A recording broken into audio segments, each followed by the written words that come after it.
মৃত্যুর সাথে পাঞ্জা লড়ছেন ওসমান হাদি। এরপর নাকি একে একে জুলাইয়ের পরিচিত মুখগুলোকে মুছে ফেলা হবে। তো এরপর কার পালা? হাসনাত সার্জিসটা কি নিরাপদ এই নতুন বাংলাদেশে? আমাদের সামনে এখন জ্বলন্ত প্রশ্ন।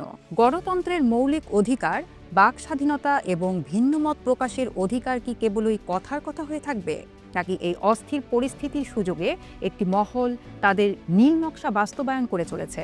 জুলাই আন্দোলনের নেতাদের একে একে নীরব করে দেওয়ার যে মাস্টার প্ল্যান চলছে বলে আমরা আশঙ্কা করছি, সেই আশঙ্কা কি সত্যি ভিত্তিহীন? কি বার্তা দিচ্ছে হাদির মাথার গুলি? আজকের প্রতিবেদনে থাকছে এসব প্রশ্নের গুরুত্বপূর্ণ তথ্যচিত্র। সাথে আছি আমি নাজমুন নাহার লিটা। তো চলুন শুরু করা যাক। তার আগে আন্তরিক অনুরোধ, চ্যানেলটি সাবস্ক্রাইব করে আমাদের সাথেই থাকুন।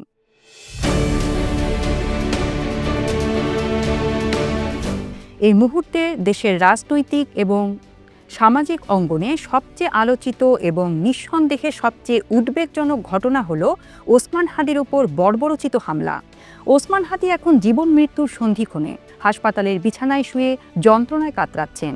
তার শরীরে লেগে থাকা গুলি আর ঝরে যাওয়া রক্ত আমাদের চোখে আঙ্গুল দিয়ে দেখিয়ে দিচ্ছে যে ভিন্নমতের কণ্ঠস্বরকে স্তব্ধ করে দেওয়ার খেলাটা হয়তো কেবল শুরু হলো। ওসমান হাদি শুধু একজন ব্যক্তিই নন, তিনি জুলাই আন্দোলনের একজন পরিচিত মুখ, একজন নেতা যিনি সাহস করে প্রকাশ্যে দাঁড়িয়েছিলেন। আর তার এই পরিণতি কি অন্যদের জন্য একটি শীতল বার্তাই নয়? জনমনে এখন তীব্র আতঙ্ক বিরাজ করছে। এরপর কার পালা? এই আতঙ্ক আরও ঘনীভূত হচ্ছে যখন সাংবাদিক জওয়াত নির্ঝর বললেন, পরিচিত মহলে ২৫ দিন আগে কয়েকজনের কাছে ওসমান হাদি এবং কন্টেন্ট ক্রিয়েটর কাফির নাম্বার খুঁজছিল ফয়সাল। এরই মধ্যে হাদি গুলিবিদ্ধ। এরপরই সোশ্যাল মিডিয়া এবং বিভিন্ন প্ল্যাটফর্মে এই খবর চাউর হয়েছে যে হাদির পর এরপর সিরিয়ালে আছেন কাফি। এই ধরনের গুঞ্জন বা সিরিয়াল টার্গেটের ধারণা জনমনে নিরাপত্তাহীনতা এবং ভীতি সৃষ্টি করছে। যদি এই গুঞ্জন সত্য হয়, তবে এর অর্থ দাঁড়ায় জুলাই আন্দোলনের নেতাদের, যারা স্বতঃস্ফূর্তভাবে জনগণের মাঝে সচেতনতা তৈরি করেছেন, তাদের একে একে সরিয়ে দেওয়ার এক সুদূর প্রসারী মাস্টার প্ল্যান চলছে। এটি কি কেবল নেতাদের স্তব্ধ করে দেয়া, নাকি এর লক্ষ্য আরও গভীরে?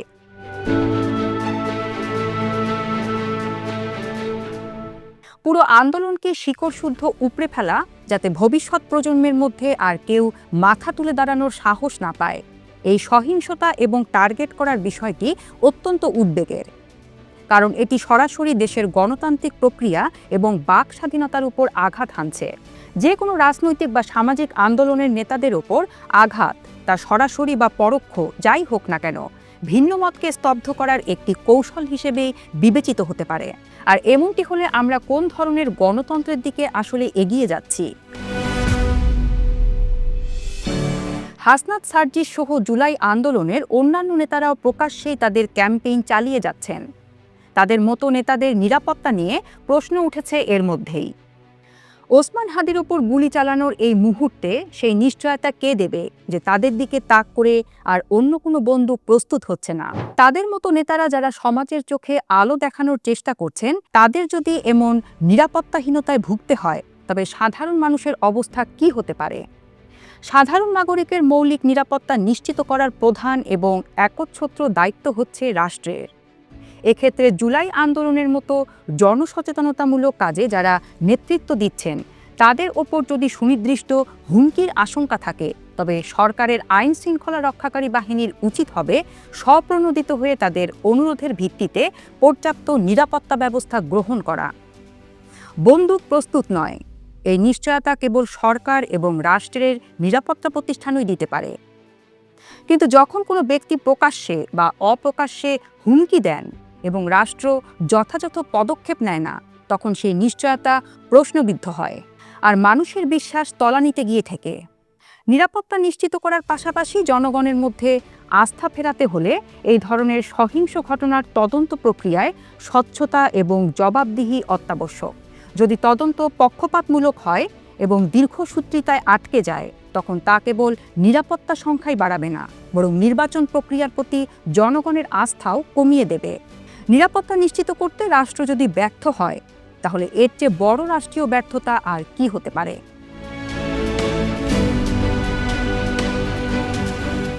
এখন সবচেয়ে বড় প্রশ্ন, এমন পরিস্থিতিতে 12ই ফেব্রুয়ারির নির্বাচন কিভাবে সুষ্ঠু হতে পারে? একটি নির্বাচনকে সুষ্ঠু, নিরপেক্ষ এবং অংশগ্রহণমূলক করতে হলে কিছু মৌলিক পূর্বশর্ত পূরণ করতে হয়, যা এই মুহূর্তে দৃশ্যমান নয়। নির্বাচনকালীন সময়ে রাজনৈতিক সহিংসতা এবং ভয়ভীতির পরিবেশ সুষ্ঠু ভোটদানের প্রধান অন্তরায়। একজন ভোটার, একজন প্রার্থী এবং একজন রাজনৈতিক কর্মীর অবাধে তাদের অধিকার প্রয়োগের সুযোগ থাকতে হবে। কিন্তু বর্তমানে যা ঘটছে তা সেই পরিবেশের সম্পূর্ণ বিপরীত। সব নাগরিক, বিশেষ করে ভিন্ন মতের নেতাদের সমানভাবে আইনের মাধ্যমে নিরাপত্তা নিশ্চিত করা আবশ্যক। নিরাপত্তার অভাব থাকলে তা বিরোধীদের নির্বাচনে অংশগ্রহণ থেকে বিরত রাখতে পারে। গণমাধ্যম ও কন্টেন্ট ক্রিয়েটররা যদি ভয়ভীতির শিকার হন, তবে নির্বাচনের খবর এবং তথ্য জনগণের কাছে সঠিকভাবে পৌঁছাতে পারে না, যা নির্বাচনী প্রক্রিয়াকে অস্বচ্ছ করে তোলে। নির্বাচন কমিশনকে অবশ্যই সব ধরনের রাজনৈতিক প্রভাবমুক্ত থেকে তার সাংবিধানিক দায়িত্ব পালন করতে হবে। ইসি যদি নিরাপত্তা নিশ্চিত করতে এবং নিরপেক্ষভাবে নির্বাচন পরিচালনা করতে ব্যর্থ হয়, তবে নির্বাচন প্রশ্নবিদ্ধ হবে। এখানে একটি খবর দিয়ে রাখি, আজ নির্বাচন কমিশন সরকারকে চিঠি দিয়েছে। প্রধান নির্বাচন কমিশনার এবং 4 জন নির্বাচন কমিশনারের নিরাপত্তা নিশ্চিত করতে অতিরিক্ত ফোর্স চান। যদি দেশের পরিবেশ সত্যি এতটা খারাপ হয়, তবে 12ই ফেব্রুয়ারির নির্বাচনকে কোনোভাবেই কেবল একটি আনুষ্ঠানিকতা হতে দেওয়া যাবে না। নির্বাচনকে সুষ্ঠু, গ্রহণযোগ্য এবং অংশগ্রহণমূলক করতে হলে জরুরি ভিত্তিতে কিছু পদক্ষেপ নেওয়া অপরিহার্য।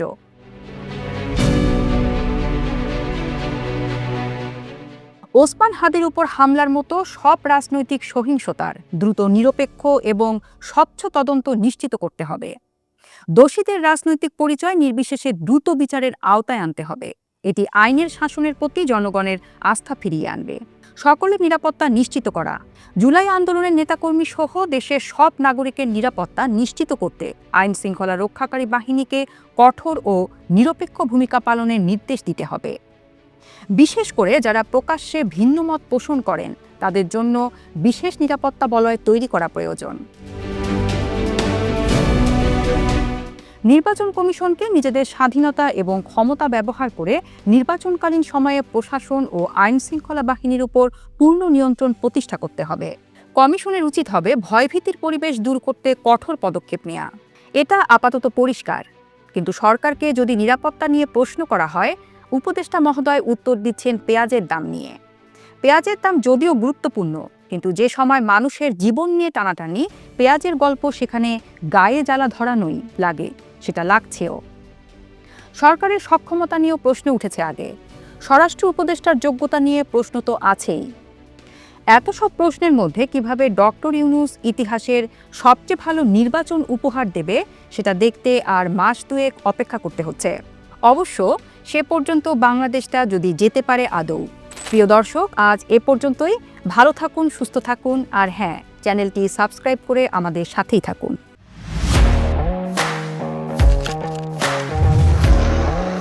প্রফেশনাল স্টুডিও খুঁজছেন? ঢাকার প্রাইম লোকেশন নয়াপল্টনে দেশ সমাচার স্টুডিও আপনার কন্টেন্ট প্রোডাকশনের নির্ভরযোগ্য ঠিকানা।